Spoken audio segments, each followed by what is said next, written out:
وارد ہوتے ہیں، یہی احوال قلب پر بھی وارد ہوتے ہیں، اور قلب کی امراض اور پھر اس کے درجہ بندی ہے، چلتے چلتے کینسر تک، ناقابل علاج تک بھی چلا جاتا ہے۔ تو وہ پھر گناہ صغیرہ کے اثرات سے، حتیٰ کہ غفلت کے اثرات سے شروع ہوتا ہے اور کفر و شرک کے احوال تک چلا جاتا ہے۔ پھر اسی طرح ایک سٹیج آتی ہے بیٹے جب مرض بندے کو موت کے جھولی میں دھکیل دیتی، موت کی گود میں بندہ مر جاتا ہے، آپ کہتے ہیں میت ہے۔ تو جس طرح جسم میت ہو جاتا ہے، اس طرح ایک سٹیج آتی ہے جہاں مرض اپنی انتہا کو پہنچ کے الٹیمیٹلی قلب بھی مر جاتا ہے، وہ قلب میت ہے، وہ قلب میت ہے۔ تو اب قرآن مجید استعمال کرتا ہے کبھی استعارہ کی زبان، کبھی صریح کے انداز میں، کبھی استعارہ کے انداز میں، کبھی حقیقت میں، کبھی مجاز میں۔ قرآن مجید کی اپنی بلاغت ہے اور کمال بلاغت ہے، اپنے انداز میں چلتا ہے۔ تو جب اس آیت کریمہ پہ آپ غور کرتے ہیں تو جو تمثیل دی گئی ہے، تمثیل سے اس آیت کی موت اور حیات کا معنی متعین ہو جاتا ہے بطریق تمثیل۔ فرمایا کیا وہ شخص جو مردہ تھا، فَأَحْيَيْنَا، اور ہم نے اس کو زندہ کر دیا۔ اب اگر اس سے مراد جسمانی موت لی جائے تو سن لیں، تو پھر تمثیل جسمانی موت سے مراد یہ جو اس وقت ہم ہیں، تو اس میں تو زندگی پہلے ہے اور موت بعد میں آئے گی۔ جسمانی موت اور حیات کی ترتیب کو دیکھیں تو ہم تو اس وقت زندہ ہیں، ہر شخص زندہ ہے، تو بعد میں موت آئے گی۔ تو یہ جو اومن کان میتن فاحییناہ، فاحیینا تعقیب کے لیے کہ وہ مردہ تھا، ہم نے اس کو زندہ کر دیا، تو یہ تو ترتیب ہی درست نہیں بیٹھتی اگر مراد اس سے جسمانی موت اور حیات لی جائے۔ یہاں تک سمجھ گئے جی؟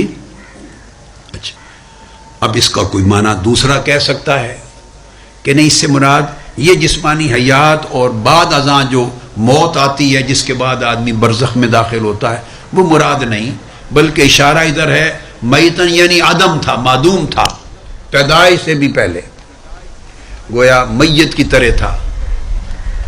تو وہ ہم معنی مجاز کی طرف چلے گئے حقیقت کو چھوڑ کر، تو حقیقت کو چھوڑ کر مجاز کی طرف جانے کا کوئی کبھی جواز ہونا چاہیے، کبھی جواز کے بغیر مجاز کی طرف نہیں جا سکتے۔ کیوں؟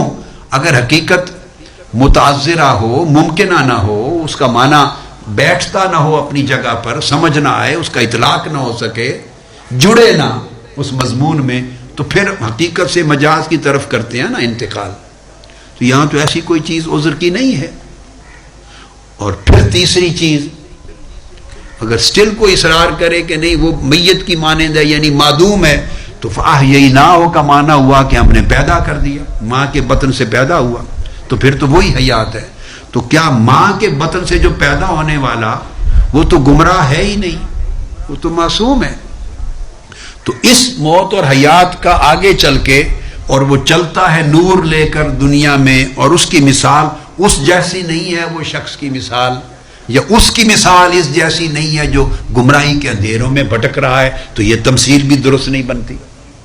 ادھر تو گمراہی کو بیان کیا جا رہا ہے اور اس میں سے نکل نہیں سکتا، گویا گمراہیوں میں ہونا اس کی ایک حالت ہے، وَلَيْسَ بِخَارِجٍ مِّنْهَا، اور گمراہی میں سے نکلنا یہ اس کی دوسری حالت ہے۔ تو جب اس آیت کریمہ کے دوسرے حصے نے ایک شے کا تعین کر دیا کہ تمثیل دیتے ہوئے جب دوسرے شخص کو پیش کیا، تو وہ شخص ہے جو گمراہی کے اندھیرے میں ہے، لیس بخارج منہا، اور وہ گمراہی سے نکل نہیں سکا۔ نکل نہیں سکا سے مراد گمراہی سے، اندھیرے سے نکل کے نور کی طرف نہیں جا سکا، گمراہی کے اندھیرے میں بھٹک رہا ہے، اسے ابھی نور نہیں ملا، خروج من الظلمات نہیں ملا اس کو، لیس بخارج منہا، تو نور کی طرف نہیں منتقل ہو سکا۔ تو جب یہ حصہ متعین ہو گیا تو پھر جس کے ساتھ تمثیل دی جا رہی ہے وہ معنی واضح ہو گیا کہ وہ میت سے مراد بھی میت البدن نہیں، میت القلب اور میت الروح ہے۔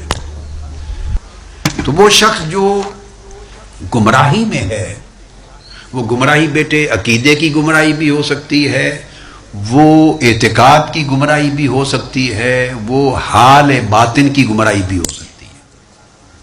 وہ گمراہی میں ہے، اس کو ہدایت نہیں ملی، اللہ کے نبی کی ہدایت پہ نہیں آیا، قرآن کی ہدایت پہ نہیں آیا، ہدایت ربانی پہ نہیں آیا، ہدایت وحی ربانی پر نہیں آیا، ہدایت قلبی پر نہیں آیا، ہدایت روحانی پر نہیں آیا۔